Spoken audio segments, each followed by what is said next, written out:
and I'm going to be your moderator for today, in partnership with Eniola Odesonya. Eniola, if you're in the room, can you just introduce yourself as well before we kick off? Eniola. Good afternoon, Samuel. This is Eniola. My name is Eniola Odesonya. Okay, so that is Eniola. We are going to be co-anchoring this particular edition of the YSN Scholarship Webinar Series.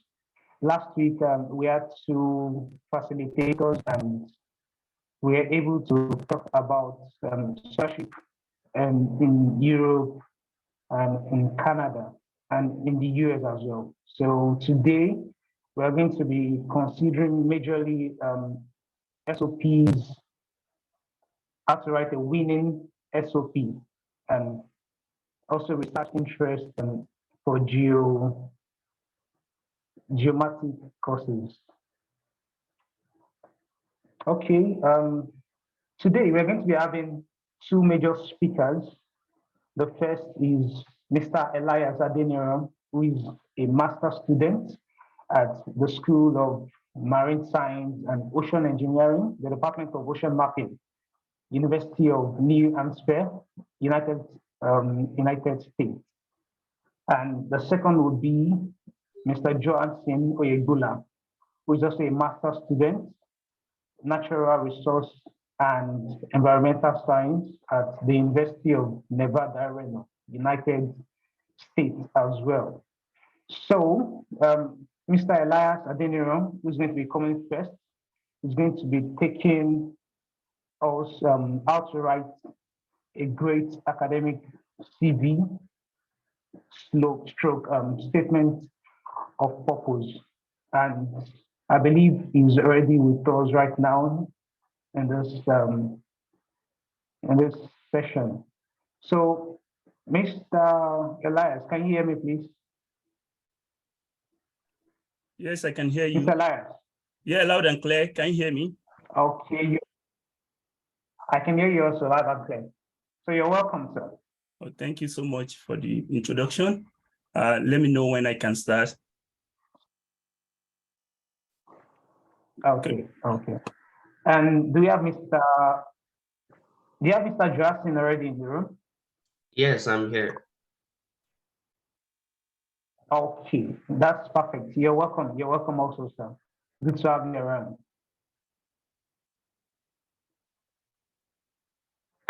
All right.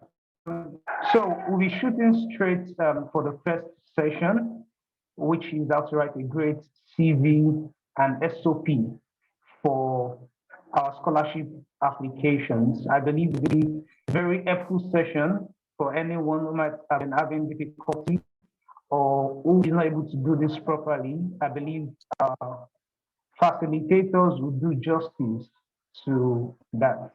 Yeah, so right about now, I'm going to.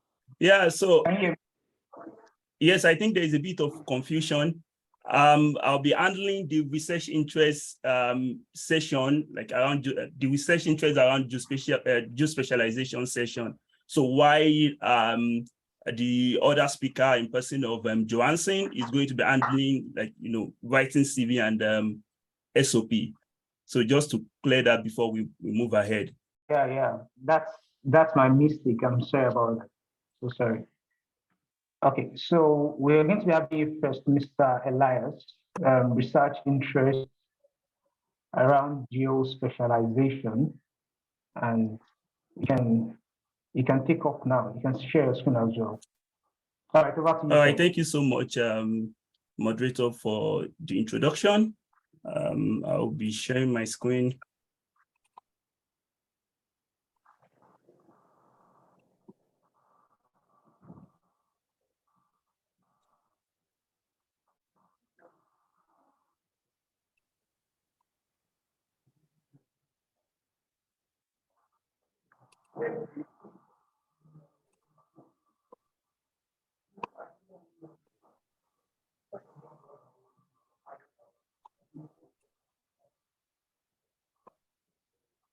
Can we see my screen? Yes, you can Yes, see your sir. screen. Yes, sir. We can see your screen.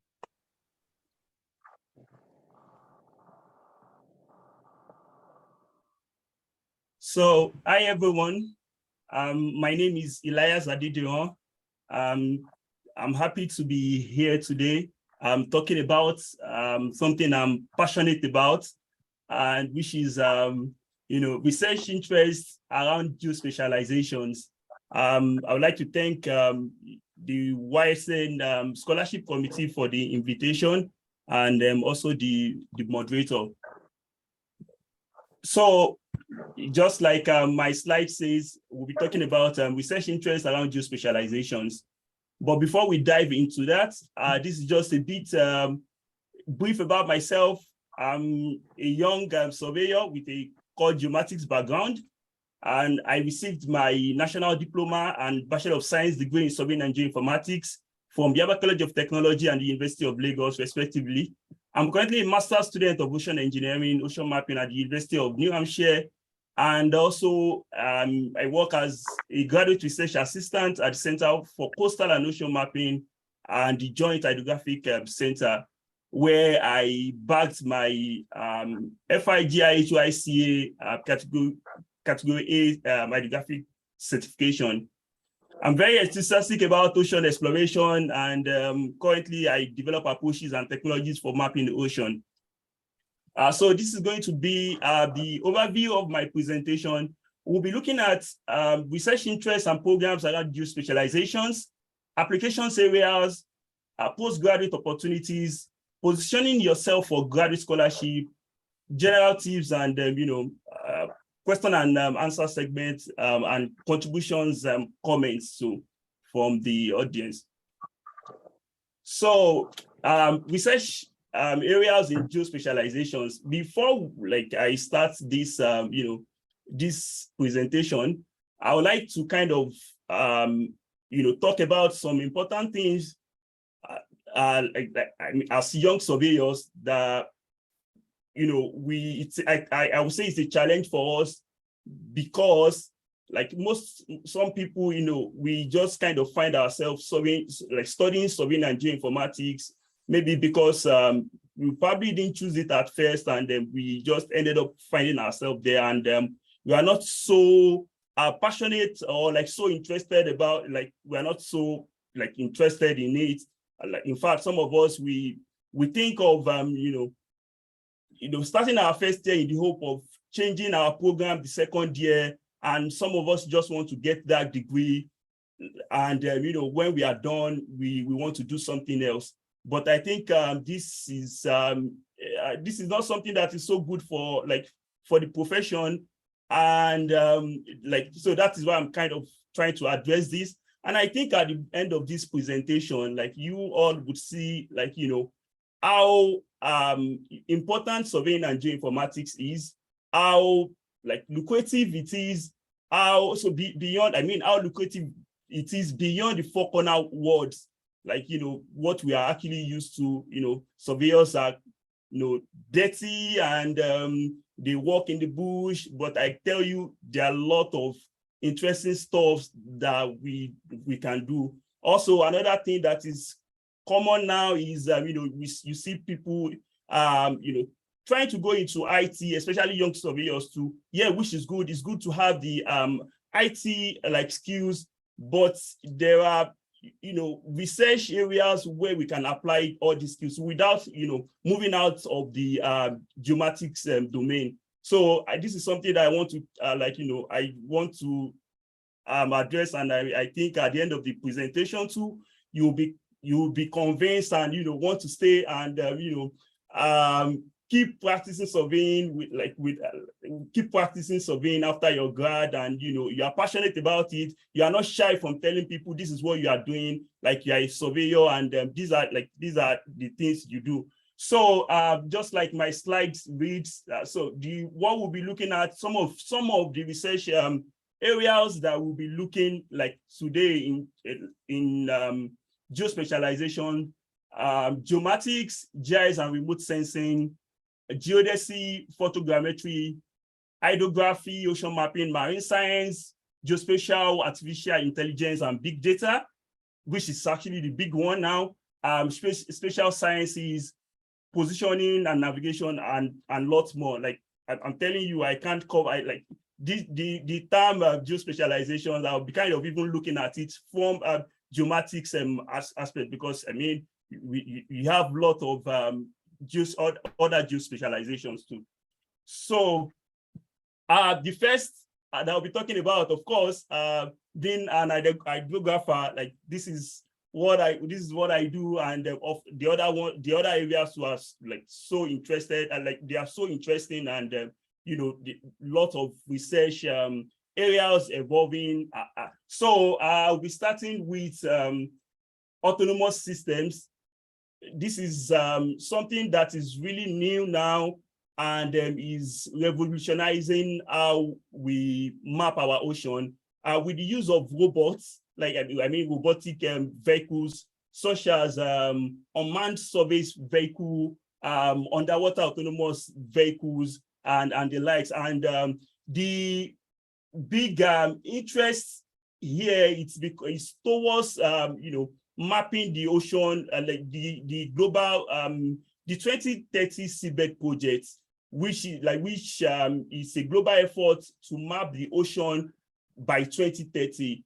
And currently we have just mapped about 25%, you know, which is not so good, considering the importance of you know, ocean mapping, like for understanding so many of the processes like on the earth.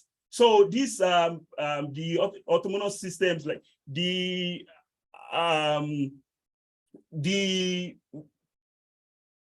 methods, and the big one here is how do we use these systems in terms of automating data processing and data collection. You know, currently these systems they are semi-autonomous, so to say. They are not yet autonomous. Like, you know, you have to have a mothership. Of course, there are some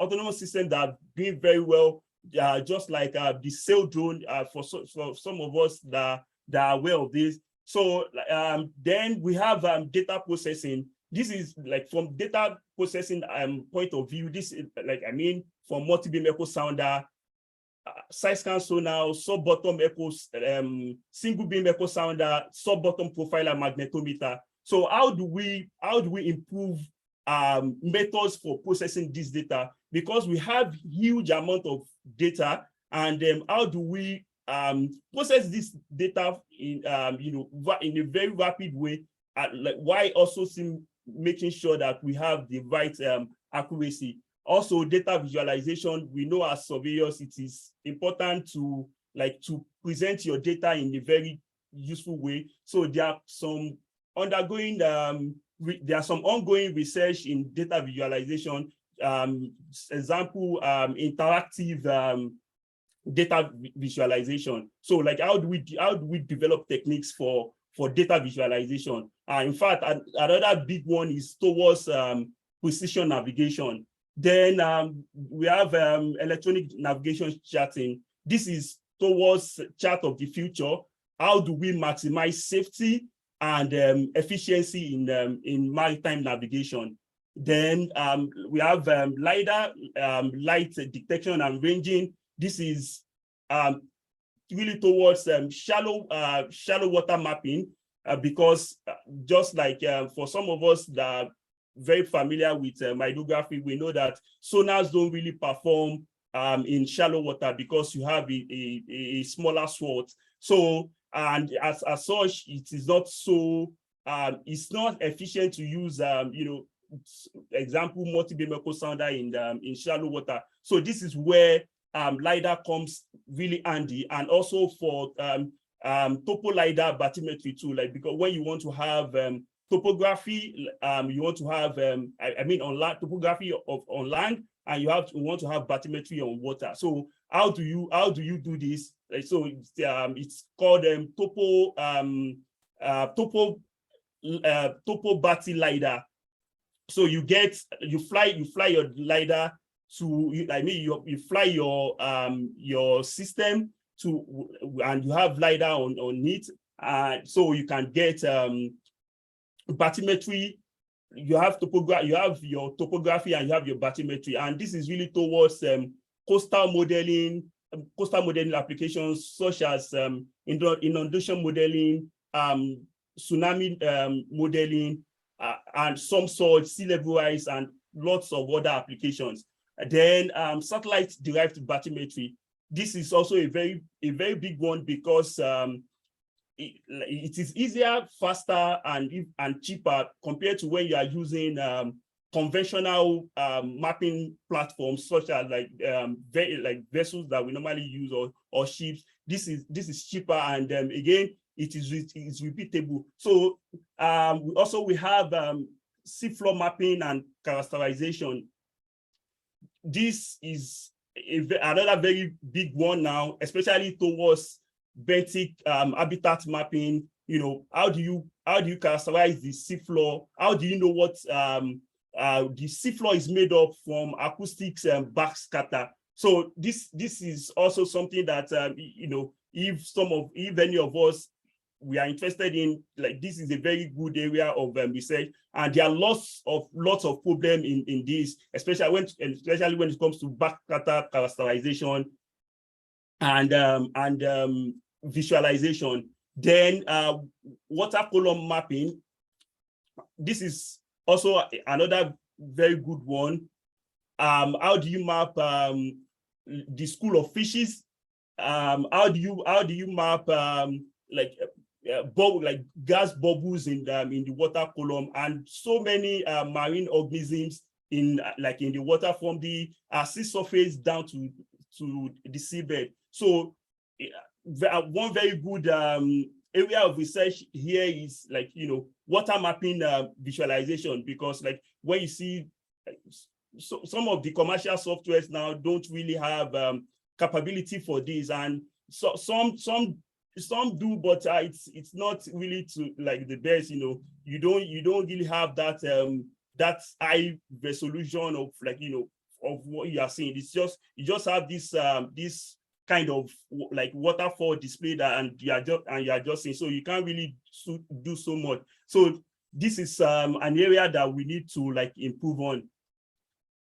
So I'll be like, you know, going into GIS, remote sensing, geoinformatics. Like, I mean, there are lots of them. Like, you can even like spatial sciences. Like, I mean, all they are in the same. They're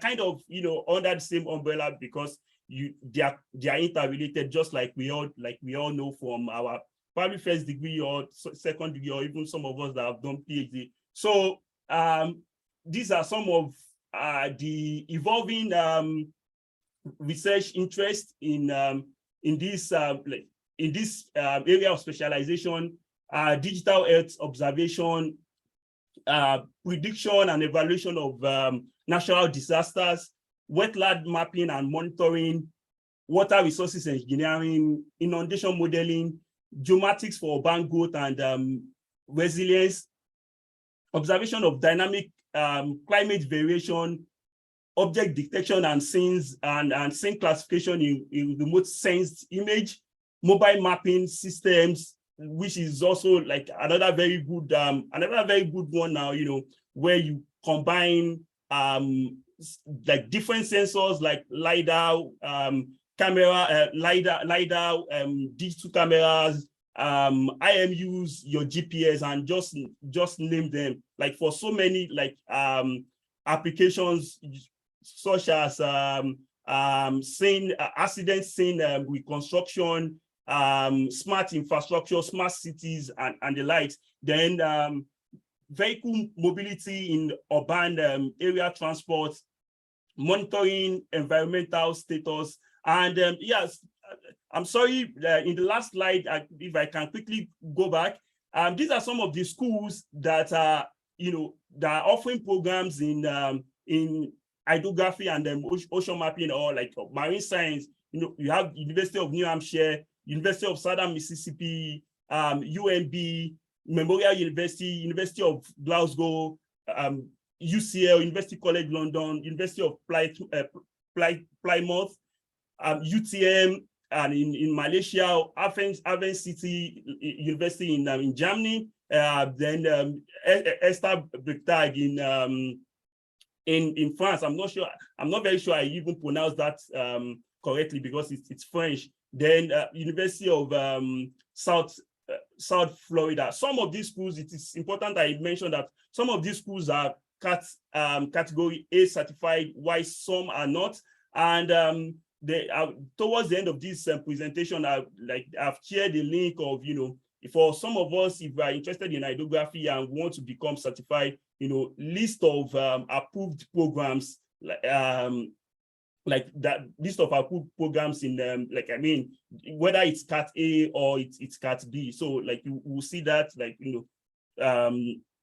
towards the end of this presentation. I'm sorry for missing this. This is an important information that I shouldn't miss. So these are some of the schools. There are a lot of them. And again, in fact, while trying to even during the course of my my preparation for this presentation, I had hard time because there are a lot of schools offering this this area of specialization.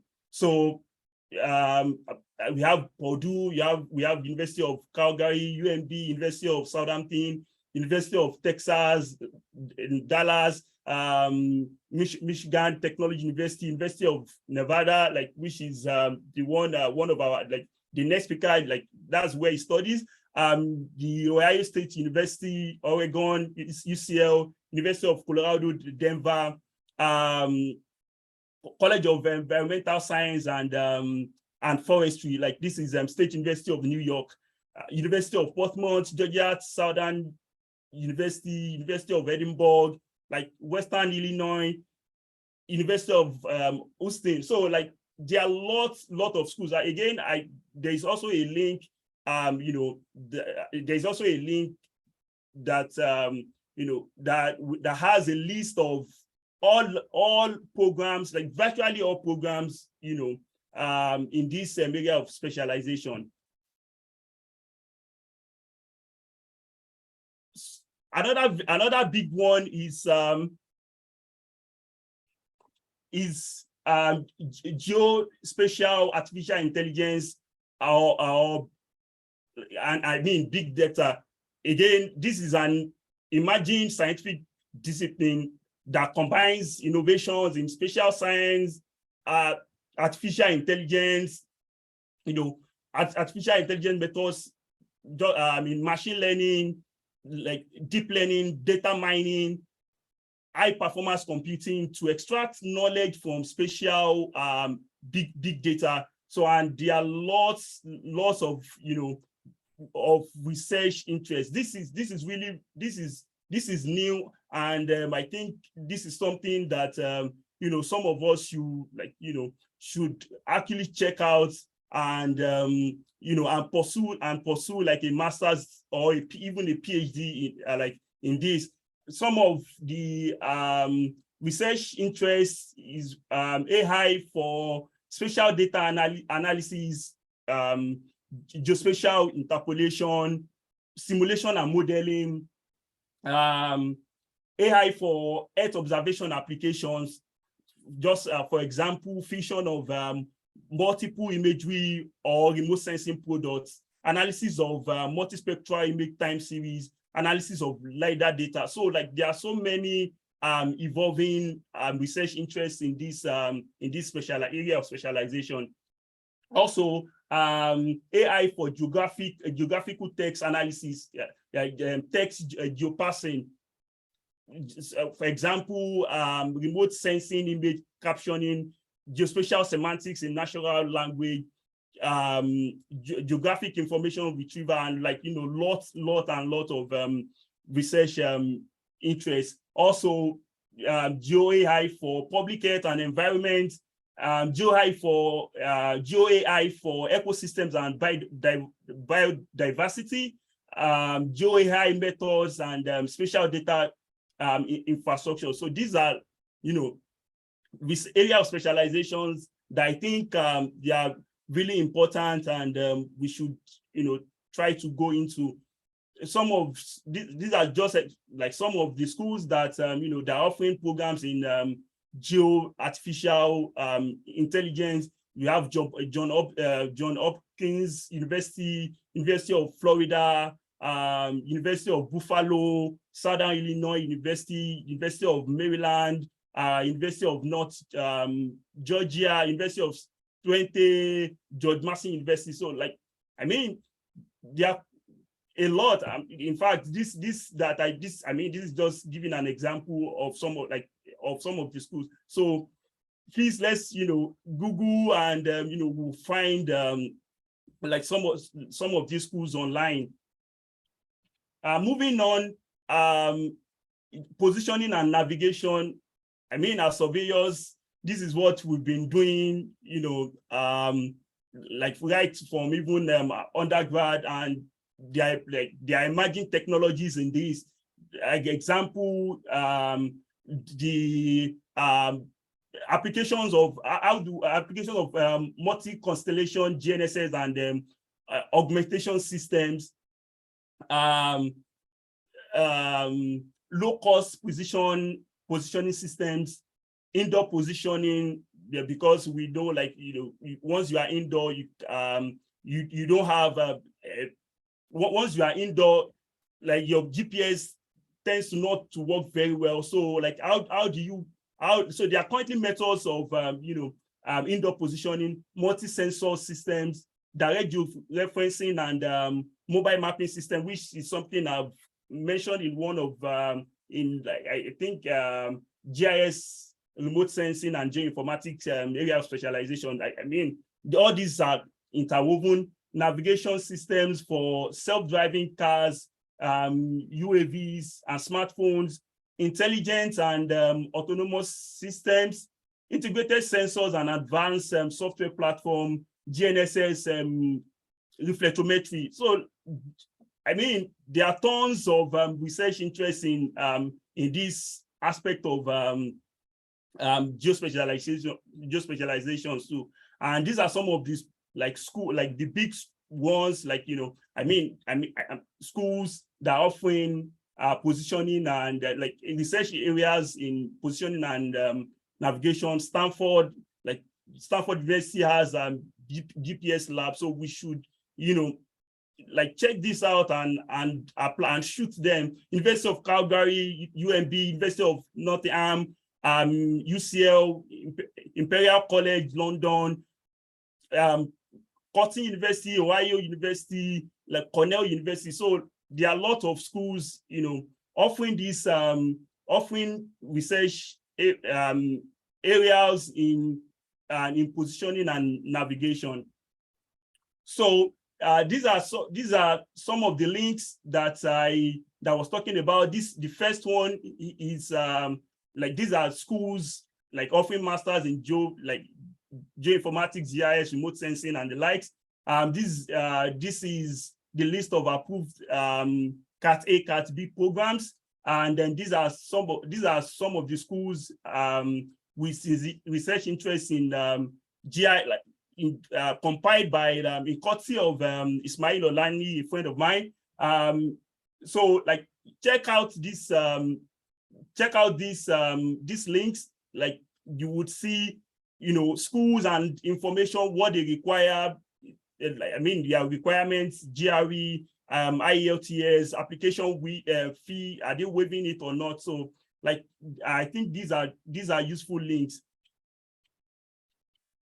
So, like, going forward, so the application areas, I mean, we've been talking about GeoAI, we've been talking about GIS, remote sensing, and geoinformatics, geodesy, ocean mapping. So, like, where do we really apply all these this area, this research interests? Like, where do we use them? In fact, this list that I've even put here also, again, the list is just inexhaustible, so to say. But I mean, just to give us an idea, like urban planning and land use management, Inca navigation systems, virtual globes, public earth, local and national gazetteer management, environmental modeling and analysis, military, transport, network planning and management, agriculture, like precision agriculture, smart agriculture, meteorology and climate change, oceanography, ocean dynamic and atmospheric modeling, business location planning, archaeological and architectural reconstruction, telecommunications, criminology and crime simulation, aviation, biodiversity conservation, maritime transport, and the list like goes. So we should not like kind of shy away, like, you know, at the end of my degree, you know, it's just about cadastral survey, only cadastral survey, and nothing more. Like, there are areas of research that you can be very, very relevant to, and you know, and you'll be appreciated. I mean, surveying, like we do say, like is it developed like the bedrock to any meaningful development.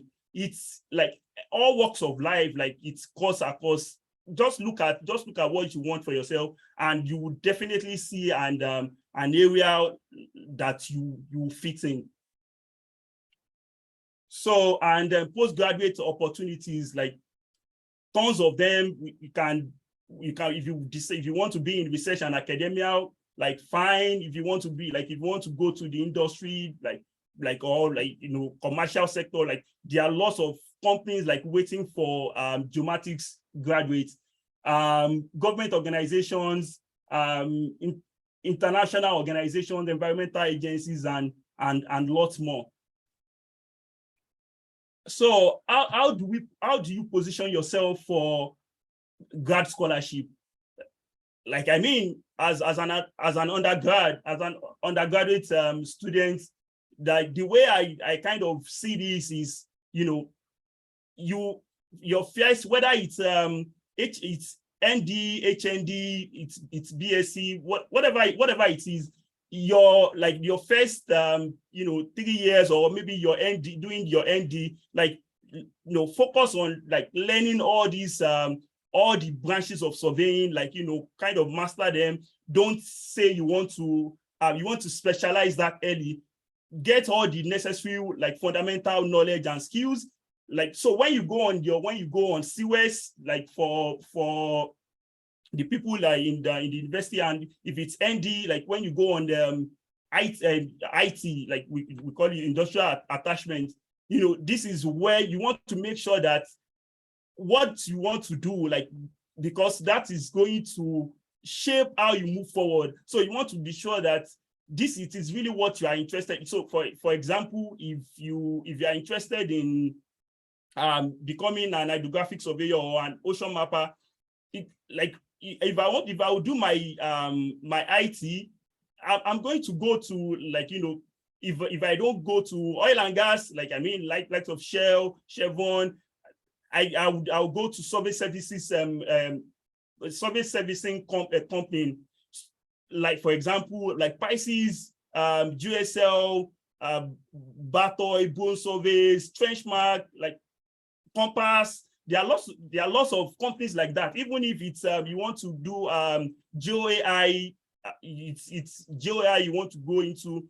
Like, you have Polaris Digitech, like they are doing stuff, like things that are close, like that are closer to this. So you make sure you align yourself, like right from your CWES or your IT. Then again, you know, when you go on your IT, it is expected that you have more like exposure, like into what, like, you know, what you really want to do. Then that should kind of inform what your thesis will be, like your final project. Like, you know, you kind of, because you have a goal that you know where you are going, so you should start from there. You know, like, make sure your thesis is for example, hydrography, or I want to probably do something in maybe bathymetry and hydrographic survey of a portion in in Lagos or Port Harcourt, wherever you are, you make sure you align yourself.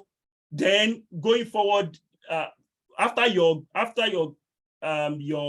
undergraduate, try to get internship in this area of research too. You can go back to the company you've done your IT, or you even like look for a better company, like depending on like the situation. Again, it's not some of us. Sometimes you see some, like even right from undergrad, like you assist lecturers with research, and then this kind of even give us publication. Like so, it's good. Like publication is the next thing on the list. So from this, from your thesis, you try to publish your thesis, because these are the things that would later help you doing while trying to get scholarships abroad. So from your CWES, the softwares you've learned, as basic as AutoCAD is, like we might learn it, ArcGIS, QGIS, MV, Elders Imagine, PCI Geomatical, MicroStation, like I mean the list goes those. iPad for those of us in Hydrosoftware, like Global Mapper, like learn those skills, learn those softwares as you do that, because these are the things you put on your on your CVs, and then and when professors will see them, they'll, oh wow, this is the candidate I'm really looking for, because he has used this software, he has used that and all. So okay, I think I still have like 10 minutes. Moderator, correct me, is that right? Well, you should be wrapping up now. Oh, I should be wrapping up now. Oh, okay. So publications, professional experience, volunteering, like, I mean, volunteer, like, you see someone, like, while in school, they want to go for a survey, like, don't be shy, like, be part of it, learn all these things. And at the end of the day, that kinds of, you have all the skills, like softwares, like I've been mentioning, how to use hands-on on instruments, total station, GPS, leveling instruments, like, drones. By the time you are done with your degree, you have all these. Then programming. I mean, I'm not sure there is any degree that you want to, like, I mean, a master's degree now that you won't need, like, you won't need a bit of programming, like when it comes. So you want to make sure that right from undergrad, or even for those of us that are done again, like, I mean, it's never too late to start. So learn programming, learn Python, Java, JavaScript, like data science, machine learning and deep learning, and of course, like technical writing, because these are some of the things that would help in graduate school. Because of time, so I would just like to share this 6 pieces of successful goal setting. Of course, like, for us to be successful, like in what we do, we need to be passionate about it. We need to love it. Like, that drive should be there. Like, this is what I really want, and you should be able to talk to anybody about it. Persistence, like, sometimes we try at first, we don't get it. That shouldn't, we shouldn't shy away, or like, oh, I'm just tired, I've been trying these things.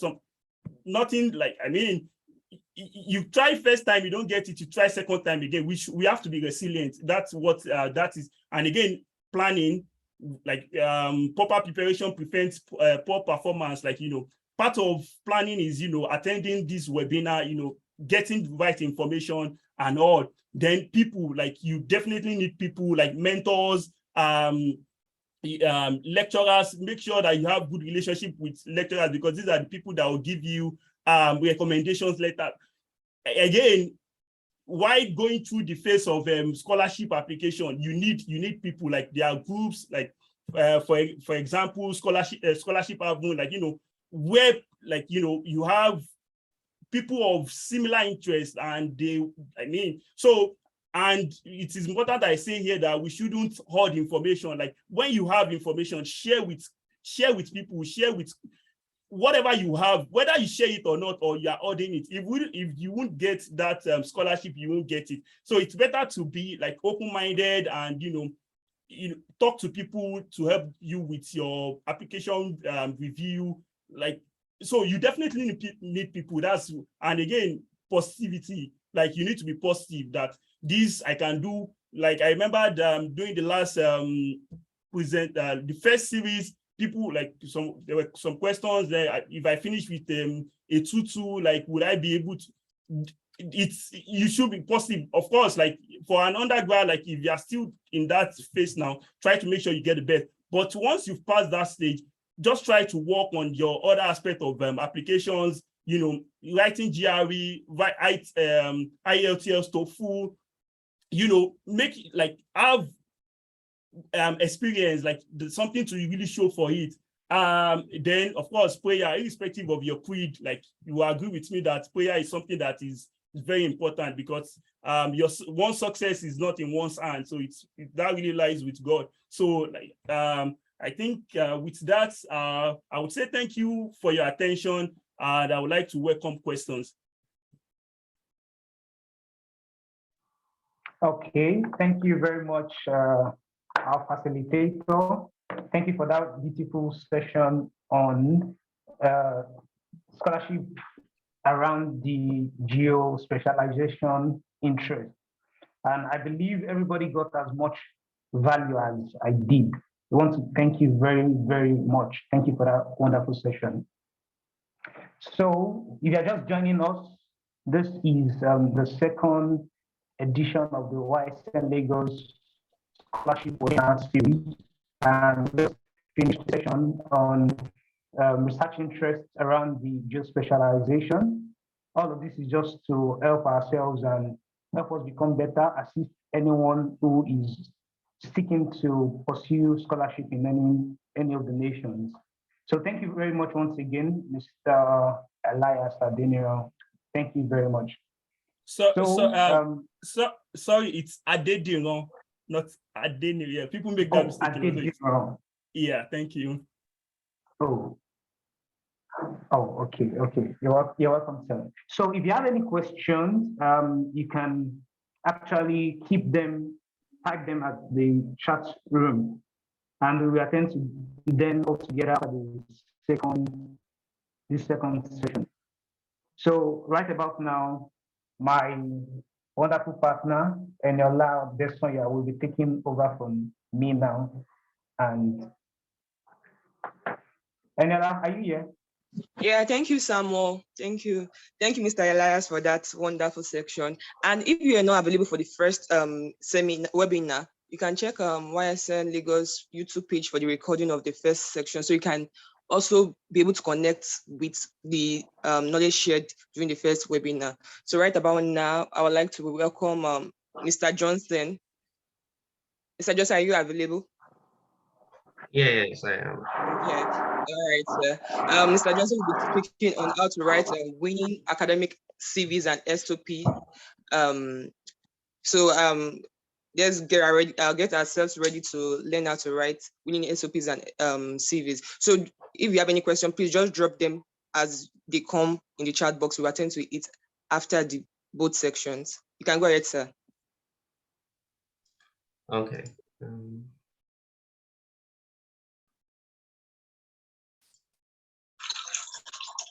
Okay, let me know if you can see my screen and you can hear me clearly. Yes, sir. Okay, so good evening, everyone. My name is Johansen Onyebila, and I'll be talking on preparing a good CV and SOP for applications. So just a brief profile about me. I have my BSc in Surveying and Geoinformatics from the University of Lagos, and was mostly interested in GIS and remote sensing. And currently I'm a second-year master's student in the Department of Natural Resources and Environmental Science at the University of Nevada, Reno.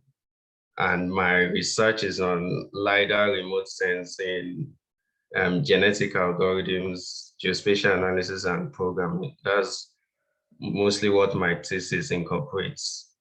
but I also have other interests in machine learning and software engineering. So I'll go straight to the main business. Okay, so one of the very key application documents that we typically need to submit for a graduate program or any form of application will be a CV. But in this context, where I'm talking of an academic CV. So typically the CV is always a some way, your life obviously is beyond, probably at least everyone here is more than 2 years old or so. Your life definitely cannot be summarized in just 2 pages, but you have to do that, your professional life. So the CV is the document that summarizes those key activities that have been going on in your, with respect to your background. And usually most programs will ask you to submit either a CV or a resume. CVs are more common from what I see, especially since it's academic and not for job applications. And so you typically want it to be 2 pages, but if it's a resume, 1 page, but we're mostly focused on the CV for now. And the essence of the CV is to showcase your fitness for the program. How good are you for this program you're applying for? And that will make the department consider taking you. And you often attach CVs, not just to your application packages, but sometimes you might, if you want to secure a professor in a school, which is a good way in getting towards a school, by the time you write your formal emails, you typically want to attach that CV to it too. And many times the CVs are the same for both emails to professors and your applications. And of course, the CV needs to be academic in design, irrespective of the numerous professional or industrial experiences you have. Obviously, those will be relevant, but you tailor it in an academic manner, which I'll talk about, and towards the research interests you have. And just a keynote, before submitting any of these documents, you should have someone experienced and critical look through it for you so that they can point out aspects you can improve on, because you want to put in your best foot at all times. Okay, so some of the contents of a good CV, I will show a sample, which was the sample I used afterwards that would illustrate all this clearly. So you typically want to put your full name at the top, not just one name, but your full name, your first name and surname, or also your middle name if you want to, and the relevant contact details, like you would want to add your phone number or your email, or if you have a good portfolio, maybe a personal website or a professional looking LinkedIn profile, you might also want to append it immediately after your full name. So your full name goes to the top, immediately under it, you have relevant contact details. You don't necessarily need to include your address or details such as your gender, race, tribe, age, all those, especially if you're applying to these Western countries, because those are discriminatory details that nobody needs and can put them in trouble. So you want to do away with those other details. So usually the details can be your phone number, personal website or LinkedIn, and email. You can put in your address, that's fine as well, but most times it's not relevant. And then the next section you want to go to is your education section. And for the education section, you put it in reverse chronological order. So what that means is your most recent experiences should come first before the older experiences. And for this education section, I'll say anything that has to do with primary or secondary school, do not include it. The content of your education section should start from higher institutions. So either from the beginning of your bachelor's degree or OND, HND, depending on what you have, that's where you should start from. Beyond that, don't include those secondary school or whatever details. And since it's in reverse chronological order, the degree that you are currently pursuing or the latest one should come first. So if you maybe have an OND, HND, and PGD, you want to put the PGD first before the HND and before the OND, or just the latest one or the one you're currently pursuing should be at the top. And only include your CGPA if it is high. So the CGPA is an optional item. And I would say if you have a stellar CGPA, like maybe a first class or a high to one CGPA, you can include it. But otherwise, that will not be relevant. Then next thing is your research experience. So your experiences should come under the education section. And major experiences you want to include immediately after your education section is your research experience, if you have such, otherwise your work experience. So for not everyone definitely has research experience, even though they're applying for a research-based degree. But if you do, things such as the projects you have worked on with whatever the topic it is, the professor you worked with, and the duration of the research period should be included. If you have publications, you can also list it as a subsection or a separate section with the typical publication details, which include the title, year, authors, and the dates of the period of the publication, that's the month and year.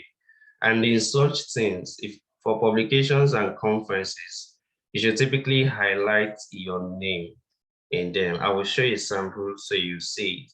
So when you're listing out the names of the authors, make your name in bold while others in plain text so that it can be clear where you come in.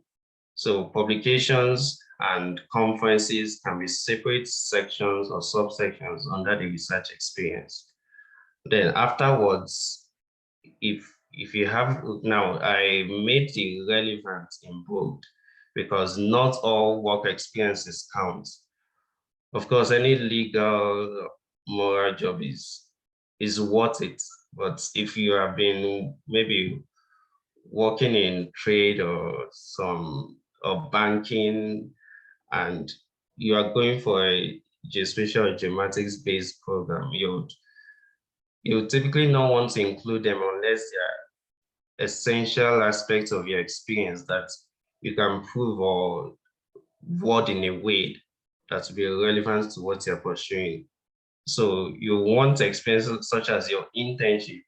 I believe your undergraduate internship would have been relevant to your degree, and any other relevant ones. If you have any experience that involves programming, is also relevant because in the US, for example, almost every STEM program, if not all, requires some programming knowledge. Even if you don't have, you have to eventually learn. So if you have such experiences beforehand, list it as well and make sure your bullet points for even in relevant experiences, you might have been maybe preparing files for some staff in an internship as part of your duties. Such a thing should not come under a bullet point. Only list the things that are relevant to the geospatial-based program in the experience.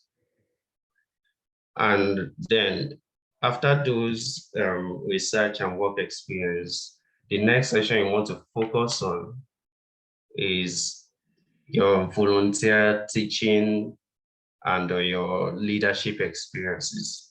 So your volunteer experiences will typically involve those that will be similar to your work experiences, but do not involve any pay. So what have you volunteered in? Perhaps if you're, maybe if you have been involved in YSN or some other form of activity that's geospatial related and did not involve formal payment, that will be very relevant. Teaching experiences has to be in line with what you're pursuing also. So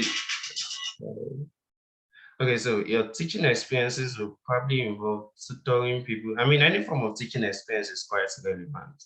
In fact, sometimes teaching in secondary schools, depending on the subjects, I mean, it will also be maybe maths or physics or geography might be relevant too. But even if it's just unpaid teaching, like tutoring your course mates or others in your faculty, that's very important too. Because many times the funding comes in the form of teaching assistantships, and demonstrating your prior teaching experience shows that, oh, you probably have the capabilities to take on this task as a teaching assistant, which would improve your rating to them. Same with your leadership experiences as well. And just like your education section, every single experience, your work, volunteer, or whatever experiences, including your publications or conferences, should be in a reverse chronological order. So the most recent ones should come at the top, and the later ones should come under it. Then if there's this space, which there should be for a 2-page CV, it should include things like your achievements or awards. If you have any professional certifications that are useful to your degree, not just any random one, and you should include them as well. And your technical skills. So what software can you use? Perhaps things like ArcGIS, Envy, Others Imagine, or any relevant geospatial software. Put it there. If you have programming experiences, because they are increasingly relevant today, especially Python, R, and MATLAB. There could be others, but those will also be very relevant to geospatial-based programs. But any programming experience you have, any geospatial skills should be included. And usually you want your technical skills to be at the bottom of your CV after every other section, or it can, in some cases, it can come before your certifications, but the most common way to do it is it comes at the end. And then references are optional. So most times, I mean, many people are used to writing references and it looks like the norm, but many times, especially for these applications, you will submit reference letters or recommendation letters separately. So you usually don't need to add a section for references. But if you want to do, I will just say use the word available on request under the references section, unless it is explicitly stated that you need to include such. Some professors might want you to include details of your or 3 contact references. So in that case, you can put their names, affiliation, phone number, and email. But otherwise, do not include the references section or use available on request under that, which means you can provide your references when it's requested.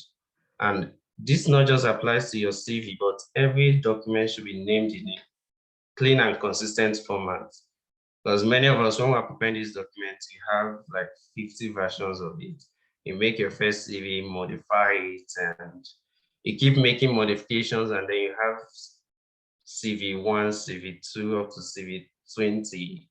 But the one you're finally submitting, name it in a clean format based on your name, preferably, so that it can be easy to track your application packages, just like the one I use my full name without spaces. You can use spaces, but there are many reasons to not use spaces usually in file names. So you should typically name them after your full name. So I'm going to, so this is a sample of my CV, but I'm going to actually open the CV I used for my application 2 years ago. So that's the exact copy of the CV. I have other modifications, but this was what I used. So the full name was at the top, just like I stated, and I had my contact details. In this case, I just had my phone number, email, and a link to my LinkedIn profile, which I felt was the most professional portfolio I could present. I have a personal website too, but I felt my LinkedIn profile would do a better job in selling myself better, because I try to make it as professional as I can. Then my education section, as at this, I only had a BSc. I didn't have any other degrees. So there was no need for me to be concerned about the chronology of it. You can include your project or your project title as well. Obviously, it should be relevant too. So because I had a first class, I could put my CGPA, but if I had something like a 3.8, I probably wouldn't do that. Even though it doesn't necessarily mean you're bad or something, but that's just the best way to do it. And since I had some conference and some conference presentations and publications, I also included them in same reverse chronological order. But before I moved on to my work experiences, which, well, not all of them. The first one probably wouldn't be so relevant anymore, but as I then, these are the experiences I used, including my undergraduate internship and some programming experiences I had. And everything was limited to 2 pages. So that's on the first page. My teaching experience didn't necessarily have to be paid. It was based on my tutoring of students while I was an undergrad and while I was an intern as an undergraduate too. And I estimated how many students in various departments I had tutored and included them, because quantifying your experiences counts. It matters a lot. And then I moved on to my awards, achievements, and obviously not every section will apply to everyone. Some people might not have volunteer experiences. You might not have awards or so many or teaching experiences or others. That is fine. You don't have to bother. There are some people who, after preparing their CV, lose very bland because of their limited experiences and they wonder what to do. There's no need trying to pretend about what you don't have. There are other aspects of your application that will cover that. So finally, I included my professional certifications that I thought were relevant, leadership experience, and I had good test scores. If you have that, many schools are waiving these at the moment, but if you have such and the school is not waiving it and is relevant, well, include them as well. And for most of the technical skills, they're just software I knew how to use and programming languages. So this is a run through of the exact copy of the CV I used when I was applying. So I'll move on to the next session, which is very brief, on statement of purpose. So I have seen programs that do not require CVs, but I have not seen any that doesn't require either a statement of purpose or the equivalent in the form of motivational letter or whatever name you said to give it. So this is a very important selling point for you. Is where you actually write and not just summarize in bullet points like a CV. So the first thing you want to do is always confirm requirements.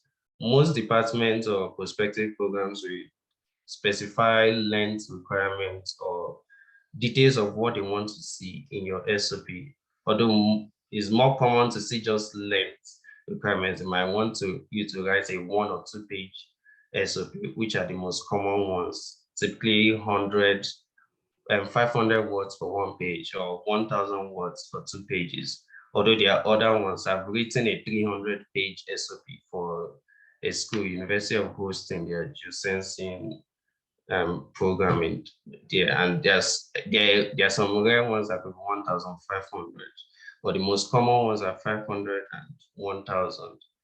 But for some reason, if you don't get such details, I would just say you should default to a 2-page or 1,000 word limit SOP. Now, in your statement of purpose, you should divide it into paragraphs and ensure that each paragraph conveys one message or one aspect of you, which I call a single theme. So typical themes you should include, if it's a 1-page SOP, will include the first paragraph can be your motivation for study. So why are you interested in this program? What led to your interest in it? Things like your background, your work experience, your degree could have built up to it. So that can be in a paragraph. Another paragraph can be your experiences, maybe research or work experience or volunteer experiences in a paragraph. So consider the different things and different paragraphs. Then another one could be, oh, why are you interested in this particular school, this degree, and maybe working with this particular professor? So you need to state maybe the professor or the degree offers something that is in line with your interest and how you can contribute or how that will be relevant to you. That can be in a separate paragraph. And if it's a one-page SOP, if for any SOP, usually you want to include your post-graduation plans. So if you're applying for a master's, after that, what next? Are you going for a PhD, the industry, or something else? And how does this degree you want to pursue help with that? So you want to include that. But if it's a two-page SOP, there's more space to include extra paragraphs. So you can include another paragraph if you have teaching and volunteer experiences, make it separate. Your skill sets, what have you accomplished in your jobs or in your school or other places? Include all of them too. What tools can you use? What software or programs can you use? What awards have you won? Include this in a separate paragraph as well. And if you have any other new ideas or specifications stated by the school, you are free to include that in a separate paragraph. And just like the CV, you should name your SOPs in a clean and consistent format. So you shouldn't, the SOP is usually the longest part of the application. For some people, it takes weeks of refining, and the process, they make many versions as well. But I even made a mistake in the name of the SOP, but for the name, for example, you can use your full name underscore SOP. I typically use underscores, but you can use spaces too, but just for the sake of it, you can use underscores. So how do you write this statement of purpose? So your statement of purpose is actually your biggest selling point.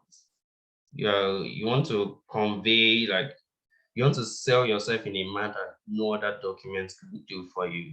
So you should write it in a storytelling format. Of course, it shouldn't be informal, but you're more or less telling a story of what built up to your desire to want to study. What are your previous experiences that are relevant to what you want to pursue? What achievements have you won to show that, oh, this person is probably outstanding for us? What skill sets do you have? Why do you want to work? Why do you want to be admitted into this program? Who do you want to work with and why? And what do you want to do afterwards, for which this degree can provide relevant resources for? So you want to write that in a coherent manner. Every paragraph should build up on the other. So you will not want a situation where in paragraph 1, you're talking about your motivation for study. Then in the next paragraph, you're talking of what you want to do after graduation.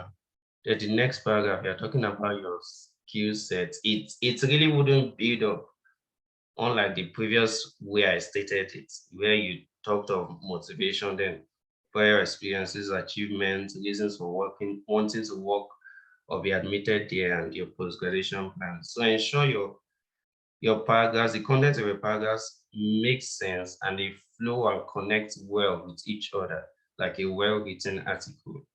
And in the process of writing an SOP, many people tend to default or think that using very big grammar or complex terminology would impress the admission committee, but unfortunately, it's more likely to do the reverse or confuse them sometimes, even if they might be professors reviewing it. So if you can, I'll say use simple terms. Simple is best at all times. So if you have the option of using a complex word or a simple term that conveys the same meaning, just go for the simpler one. it will be easier on the eye to read and less likely to be misinterpreted.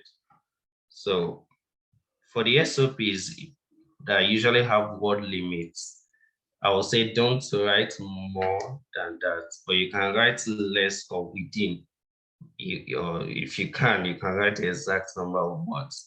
But usually for a 500 word SOP, you can aim for 450 to 500 words. For a 1000 word SOP, you can aim for 900 to 1000, but try not to exceed the word limit.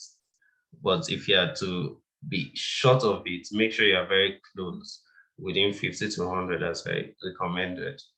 And then, just like a CV, you are not supposed to use the same statement of purpose for every single school, because each school has different requirements. And even if you're applying to 20 geomatics-based programs, it is impossible for them to be doing the exact same things for the professors, even in the same research university, working on the exact same specifics. It's very unlikely for such to happen. So in such a scenario, you would typically want to modify your SOPs to each of them. Although many times the modifications will be less, will be quite little, in my opinion. So some things you want to modify are maybe your desire to work in that program and work with a particular professor. So in that case, you want to modify what is said about the professor's research interests, because they will differ among various schools, even for something like remote sensing. So when I was applying to schools, I realized how wide remote sensing is and how different the research niches and the applications of remote sensing can be. Just like my program is in natural resources and environmental science. So I am applying remote sensing to the environment. Someone could be applying LiDAR remote sensing maybe to automated cars or something else. So these are things you want to look out for. And you should go to the school's website or the professor's website and look at what they work on and use that to tailor your SOP towards what they are doing. And then another important point, which is a very common mistake, is your SOP should not duplicate the content of your transcript and CV. Now, in your SOP, obviously, you want to include your academic background. So yes, you would typically have your degree on both your CV, transcript, and SOP. But especially for the CV, your SOP should not just be writing the bullet points of your CV together to make a paragraph. That would not be interesting to anyone. Because after going through your CV and come to the SOP and there is nothing new, in fact, they will easily spot such. It wouldn't impress anyone. So while your CV is a shortened summary in bullet points, your SOP is expanding on it in a storytelling format and should tell a unique story, should give extra information about you that hasn't been seen in any other document, not even your recommendation letters can. Because your SOP is about you. You're the only one who can write it. And that's your biggest selling point. So you should tell something different about you and be written in a storytelling format, expanding and saying something unique about you and not just duplicating what's in your CV. And finally, which I'm emphasizing again, have an experienced person review your document before you submit. You might think you have written the best SOP, but by the time someone experienced and critical is reviewing it, will point out several flaws or needs for improving some sections in it. It's just the ideal thing to do, to have someone look at your document. So in conclusion, everything I've said is should confirm the specifications for your statement of purpose and CV in terms of length and details of what's required.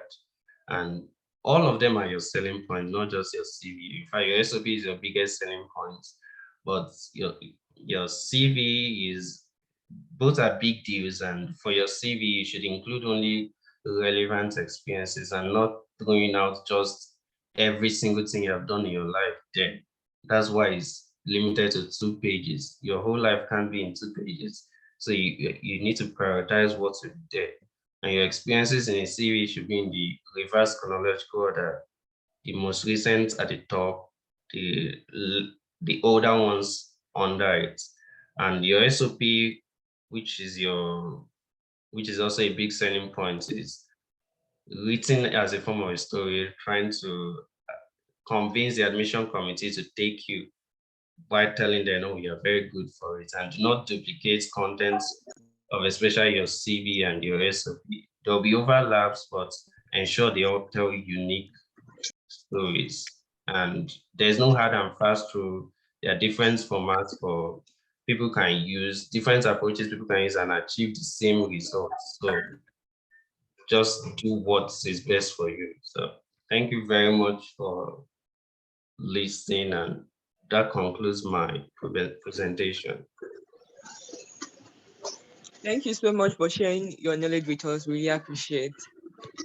Okay. If you haven't dropped your questions in the chat room, please do so, as we'll be taking them now. So I think we already have a couple of questions here. Mr. Elias? Yes. Okay, you're still with us. Okay, sir. So Yes, I'll be reading out the questions for you to answer. I think we have a couple of questions directed at you. Can you hear me, sir? Yes, I can hear you. Please go ahead. Okay. So the first question is, let me confirm this is. The first question here is, please, what are the durations for MSc programs and those universities shared in the slide? Oh, okay. So I guess it depends on the program and what you are doing. If you are a graduate research assistant or a teaching assistant, like most likely it will be 2 years, and why some programs can even extend even more than 2 years. So like I would say minimum of 2 years. But if you are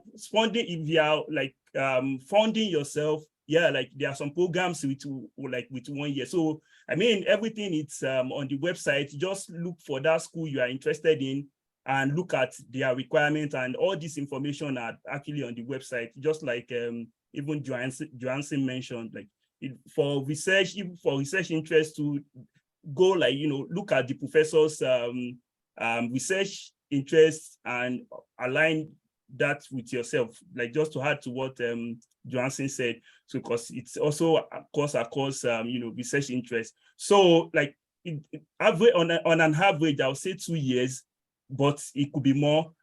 And if you are funding yourself, then 1 year. I hope that answers the question. Okay. The second question from the same person is, many undergraduates face a lot of problems in getting IT placement for those geospecialization of interest.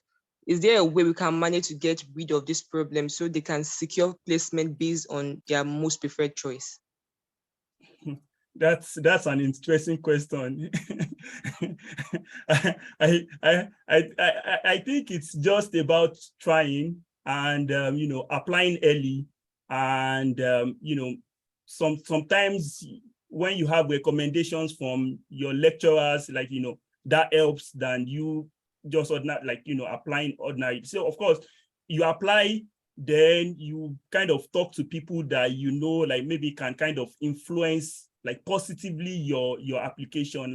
This is what you are really, this is what you really want. And again, it shouldn't even be at that time of IT that you start to do that.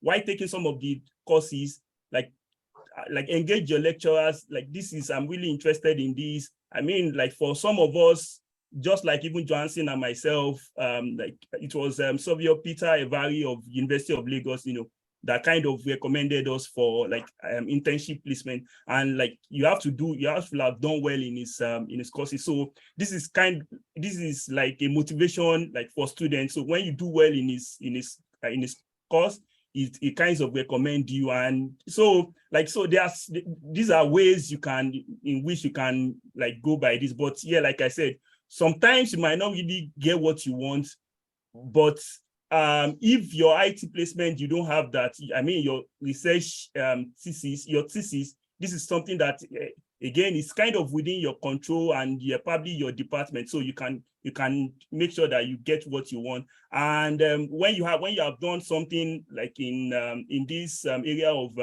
geospecialization, especially with your thesis, that when you're applying for internships, it will help you too.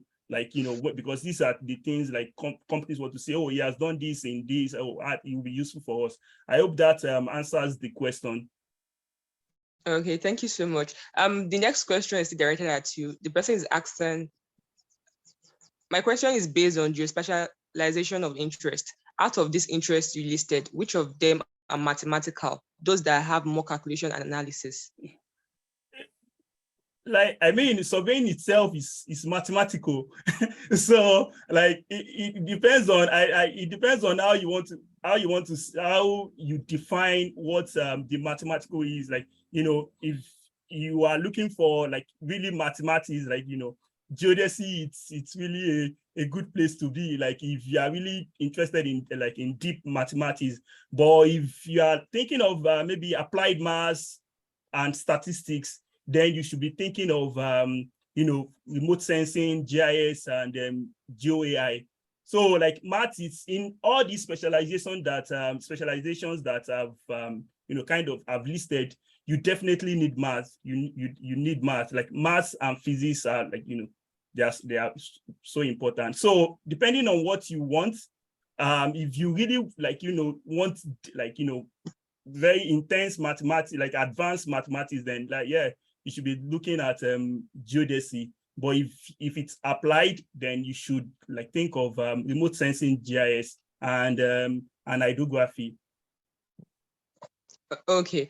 Someone is asking here, I think this one is, this wants to know where, okay, you can get all recordings on YSN Lagos YouTube page, Young Surveyors Network, Lagos State Branch. That's the handle on YouTube. So you can get the first one. And this one will also be uploaded in the course of this week. Okay. I think it's the next one is directed at Johansson. Must volunteer experience be in line with proposed research costs? Oh, no, it doesn't. I think that's the only part you have leverage. Volunteer experience is mostly just to show how balanced you are as an individual. I remember during my interview with my professor while I was still in Nigeria, he wanted to know if I have a life.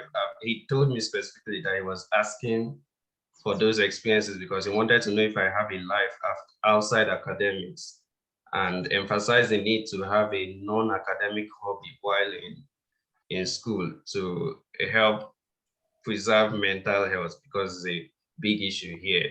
So volunteer experience, since you indulge in, you would typically not study a course and go and be working for free in that same discipline. It wouldn't really make sense. So it's unlikely your volunteer experience would be geospatial based. It can be, but it doesn't have to be limited to. Okay, so the next person is asking for ND graduates. How can we compile a good CV and SOP because of little experience? Did you get that? Yes. So for the ND graduates, I mean, first, if you want to apply for a graduate school, you might need West evaluation if you have an N.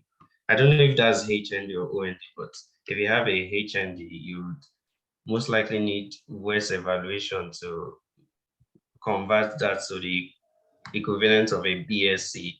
But your education section, you have a HND, so you include it. If you have limited experience, there's nothing wrong in making your CV one page, even if the ideal specification is 2 pages. Nobody's going to question you on that. So far, it contains very relevant details. I mean, you can't forge details there, but things like your technical skills, you probably have some relevant skill sets or software or programming skills, either self-taught or learned somewhere that you have.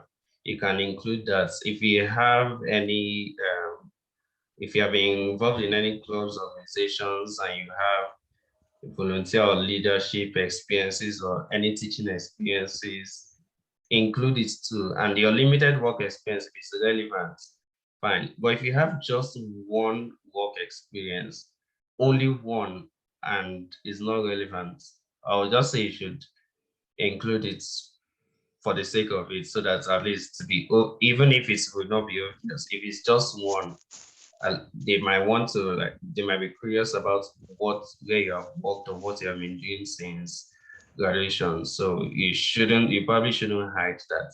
But it's just like your CV would not be full length 2 pages in that kind of scenario. But the few you have, just use it. Thank you so much. Mr. Elias has dropped the links he talked about during his presentation. You can check them on the chat box. And somebody is asking, what's the difference between a personal statement and a statement of purpose? A statement of purpose is like an essay indicating your interests and, your purpose, why you want to go into the program, and you're selling yourself. So what's your purpose of applying to this program? What did you see there? What motivated you? What background do you have, and what do you want to do with this program afterwards? That's a statement of purpose. Personal statement is many times is used interchangeably, but they are quite different. Yeah, personal statement is more about, so for most schools that ask for personal statements, they usually include specifications of what they need. But a personal statement is more about you. It focuses mostly on your experiences and what you have done many times, compared to just motivation for study or talking about professors you want to work in.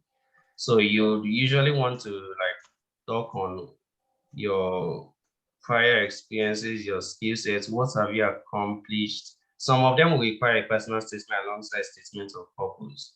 So you should be careful not to duplicate content, but for personal statements, you would want to focus more on yourself than the program in terms of what you are writing. And you should usually look up what they are asking for. They usually state what they want there. Okay, thank you very much. The next question is directed at Elias. The question says, can you recommend good certification programs that will train me well on GIS or geospatial data softwares?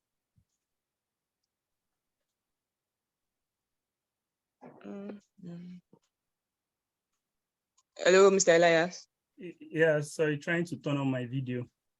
Okay. Yeah, so let me try to read the question. Can you recommend good certification programs that would train me well on GIS? Certification programs. Let me see. I'm not exactly sure one exists. The way to it is to kind of, take the software and learn. And, there are online courses, for instance, now, S3 has, if you are interested in, ArcGIS, S3 has a bunch, even if it's QGIS, there are a lot of documentation. If it's Python, so the way I would say to it is to probably take online courses from Coursera, Udemy, and the likes, and even with hydrographic softwares, you have training softwares, training sessions from CARIS, QPS, and the likes, IPAC. So I'm not sure there is one set. If anyone knows, please feel free to inform the house. But there's no one, I don't know of anyone where that you have everything combined. So, and from even master's degree, you kind of learn the all the softwares as you go along. So hopefully that answers the question. Okay, thank you. The next question is directed at you. What's the application of software engineering in geospatial? Application, like software engineering. Yes, in geospatial. Yeah, like I'm trying to. I mean, there are a lot of applications because all these softwares that we use. I've just mentioned QPS, like all the QPS products, SWE, like in fact, even in like at CCOM, like I mean the Center for Coastal and Ocean Mapping, like so we develop algorithms, and all these algorithms, like go into like software development and engineering. So like there are a lot of, and a very good example is Cube, like for the people in the hydrographic space. Like so there are a lot of applications. It's just really about solving a problem and putting it out there. Of course, you might need to learn like a bit about software engineering, and of course you can also collaborate with people because you have the idea, like you've written this algorithm like for solving this particular problem, and then how do you like put it out there? So there are a lot of applications, in short. Okay, thank you, sir. The next question is directed at Johansen. Does teaching assistants require the candidate to teach the undergraduate in the respective schools? For teaching assistantships, usually you can either be teaching a class, or you are grading assignments, exams, and labs, or you are handling the lab section of a class, unlike the lectures. And in some cases where you require field work, like in my school, you might be required to drive some of the undergraduates to field. And teaching assistantship is not limited to just undergraduates. Yes, you can also be a TA for your fellow grad students, depending on the classes you are taking. Like there are some joint graduates and undergraduate classes where you might even be a TA to a more experienced graduate student. And it's not just limited to undergraduates, but in many cases, you wouldn't be the main person teaching, it's a professor. You might just be handling the lab section, grading assignments, labs, exams, and all that. Is only if they lack, if it's a very large department where they lack personnel, that you might be required to teach, from what I've seen. Okay, thank you. The next question says, do the grad school give chance to, or look on to OND graduates, since a lot of graduates are applying? Do you want me to take that? Because I did ND, so I wouldn't advise you apply like with ND. I wouldn't apply. Like the least should be like HND. So, and just like Johansen said, so you make sure you do your West evaluation, so to convert it to BSc equivalent. So I wouldn't advise. And I think there was a question to like the ND graduates, or like maybe HND graduates, they have limited experience, or like I'm not exactly sure. I don't think that is correct, because even like with for ND graduates, they have 1 year of IT. So, and aside from even that, 4 months of CWES, then 1 year of IT. So I mean, within that like 1.5 year, like 1.5, you should have gained relevant experience. So, but again, this boils down to you like working in a good place, like, and even if you've been doing cadastral survey, of course you can embark on projects yourself, like like you take online courses, like to just to boost your portfolio. So being a cadastral surveyor or a land surveyor, that if that's what you've been doing, I don't think that's a problem. And I will tell you, like, those skills that you have, they are very important. Even you might not know that, like having being a land surveyor is even important, like in ocean mapping, when it comes to dimensional control, calibration of equipment. Like they need someone with hands-on experience, like with total station leveling. So don't think ND or having HND, that is not a barrier. Like you should put yourself out there. yeah, you might not, I know that probably with ND, you might not really have so like, skills like in, I mean, a lot of skills in probably GIS and remote sensing, but these are things you can, you can learn, you take online courses, and at the end of the day, you would, your application would stand out. Okay, thank you very much. I think the last question is still directed at you. The final question says, what is the difference between certification program and a degree program? Certification program, like, I mean, just like it says, it's at the end of your program, you have a certificate. For example, like University of New Hampshire, we have this GEPCO training program. So it's not a master's degree, but that makes you a certified hydrographer, like at the end of the program. So you will not have a master's, but you have that, oh, okay, this person is it's now a certified hydrographer. So I'm sure there are other certification programs too, but the degree program is really towards your master's or your PhD. Thank you so much. Okay, I think that's all. Thank you so much, Johnson. Thank you so much, Jonathan. Thank you so much, Elias. We appreciate your time and the knowledge shared with us. So right about now, I'll bring the YSN Lagos Scholarship Committee Chairman in person of Sylvia Sherif Jimo. Sylvia Sherif, are you on the call? Yes, I'm on the call. Okay, so you have the floor, sir. Yeah, good evening, everyone. And thank you all for attending today's webinar. So I would like to appreciate the speakers.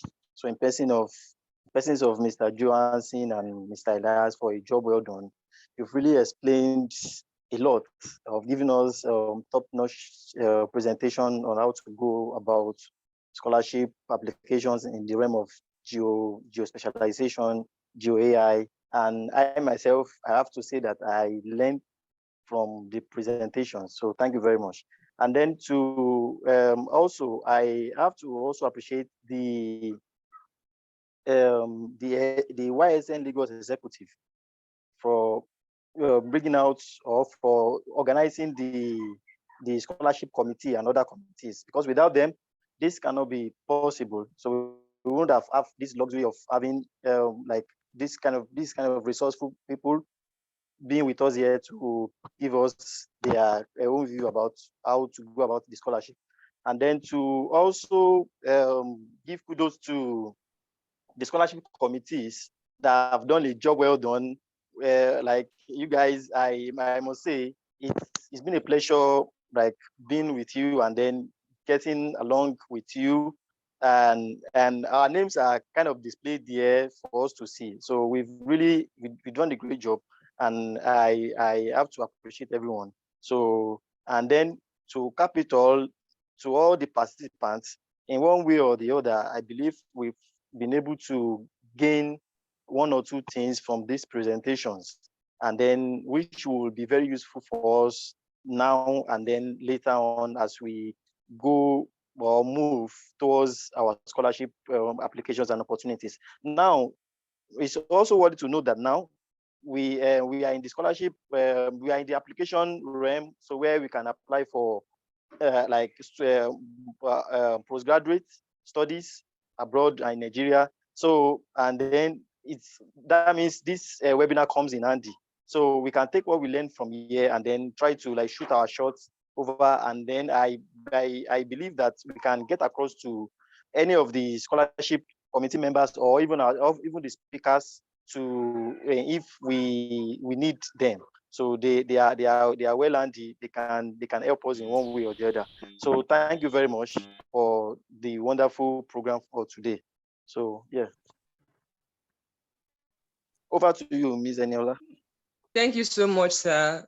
We appreciate. So right about now, just before we end the meeting, I would like everybody to put on our videos so we can take a snapshot of the participants for memory's sake. Savio Ismail. Okay, has that been done? Are we ready? Yes, we are.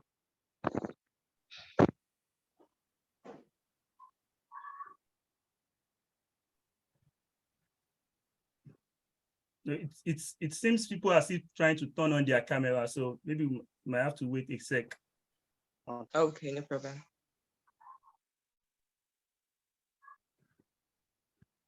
Let me know when we can take it. You can just give like 5 seconds. So, and then you Okay. just give, yes, just give a notice. Okay. 1, 2, 3, 4, 5. Shall we?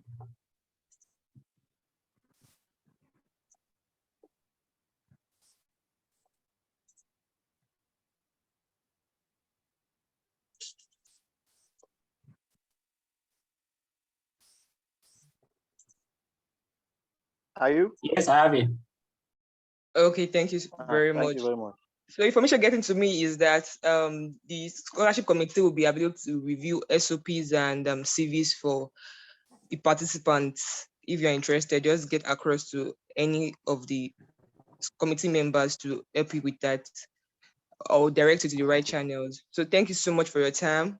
We'll Then see also, you in that. sorry, before we wrap up, let's please watch out for other seminars or other webinars that we'll be having. So, and other programs. So we'll get across to you through via the YSN social media platforms. If there's going to be any other programs for every one of us. Yes. Okay, sir. All right. Thank you, everyone. See you next time. See you at our next event. Bye for now.